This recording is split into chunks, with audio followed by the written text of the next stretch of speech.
Hello అండి, mutton fry అయితే చేస్తున్నాను. మీరు కూడా చూసేసేయండి. ఏమేం కావాలనో హాఫ్ కేజీ మటన్ తీసుకొని బాగా నీట్గా వాష్ చేసేసి ఇలా అయితే మెత్తని ముక్కలు తీసుకున్నానండి. ఇప్పుడైతే స్టవ్ ఆన్ చేసేసి ఇలా అయితే కుక్కర్ పెట్టేసి ఒక 2 స్పూన్లు ఆయిల్ అయితే వేసాను అనమాట. ఆయిల్ వేడెక్కిన తర్వాత ఒక దాల్చిన చెక్క, ఒక బిర్యానీ ఆకు ఇలా అయితే వేసేసి మసాలా దినుసులు ఇప్పుడైతే మటన్ వేసుకున్నాం.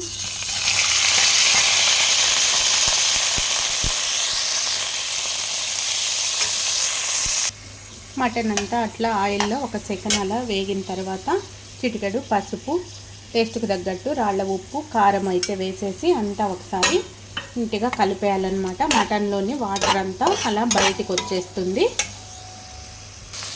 ఇలా మటన్ని 2-3 నిమిషాలు ఇలా అయితే వేపుకునే దానివల్ల అయితే నా నీసు వాసన అనేది ఉండదండి. ఇవి మసాలా దినుసులు అయితే ఆ ఫ్లేవర్ ఈ ముక్కలకు బట్టి చాలా బాగా ఉంటుందన్నమాట మటను. ఇప్పుడు ఈ టైంలో అయితే మనము మటన్ మునిగేమైన నీళ్ళు అయితే వేసేసి ఒక 6 విజిల్ అయితే పెట్టేద్దాము. బాగా ఉడుకుతుంది కదా చూడండి. ఇలాంటి టైంలో అయితే మనము ఒక 6 విజిల్ అయితే పెట్టేద్దాము.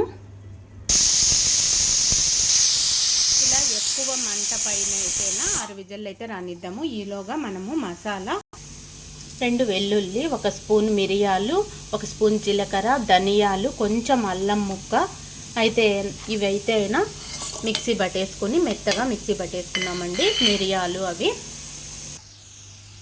ఈ టైంలో అయితే స్టవ్ కట్టేసి ఇలా అయితే మసాలాను కొట్టి పెట్టుకున్నాం కదా, ఇదైతే పక్కన తీసేసుకోవాలి. ఒక 4 టేబుల్ స్పూన్లు ఆయిల్ అయితే ఇలా పెనంలో వేసేసి జీడిపప్పు పలుకులను అలా వేపి ఒక కప్పులోకైతే తీసుకున్నామండి.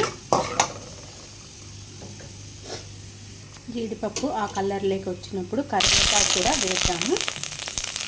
కరివేపాకును జీడిపప్పును అలా కప్పులోకైతే తీసి పక్కన పెట్టేసుకున్నాం. అదే ఆయిల్లోకి ముందుగా కొట్టి పెట్టుకున్న మసాలాను అయితే బాగా వేపుకున్నామండి. ఆ వాసన అనేది లేకుండా, ఎందుకంటే ధనియాలు, మిరియాలు, జీలకర్ర అన్నీ పచ్చివే వేసి మిక్సీ పట్టుకున్నాం కదా. ఇదైతే బాగా ఒక 5 నిమిషాలు బాగా వేగనిద్దాం. అంతలోపల మనకు కుక్కర్ కూడా చల్లారుతుంది. అలా ఎర్రగా అయితే వేగిందనమాట. ఇప్పుడు చిటికెడంతా పసుపు వేసేసి ముందుగా ఉడకబెట్టుకున్న మటన్ అయితే వేసేద్దామండి ఈ మసాలాలోకి. మటన్లో మనం వేసిన నీళ్ళు కాస్త ఇంకా ఉన్నాయండి. ఈ నీళ్ళు అయితే తీసేయద్దనమాట. ఇలానే వేసేద్దాము పెనంలోకి. ఈ నీళ్ళు ఎగిరిపోయినంత వరకు కాసేపు మూత పెట్టయితే మటన్ను ఉడికిద్దాము. బాగా ముక్క ఇంకా బాగా సాఫ్ట్గా ఉడుకుతుందన్నమాట. ఇలా అయితే వాటర్ అంతా ఎగిరిపోయి మనం వేసిన ఆయిల్ అయితే అలా తేలిందనమాట. ఈ టైంలో మనము ఫైనల్గా ఉప్పు, కారం చూసుకొని కొంచెం కొత్తిమీర చల్లేసి వేరే ప్లేట్లోకి తీసుకుంటే మటన్ ఫ్రై చాలా ఈజీగా, టేస్టీగా గరం గరం మటన్ ఫ్రై అయితే రెడీ అయిపోతుందండి. ఇలా కరివేపాకు, జీడిపప్పులు వేసేసి తినేటప్పుడు కొంచెం అలా నిమ్మరసం పిండుకొని తింటే ఫ్రై అయితే సూపర్గా ఉంటుంది.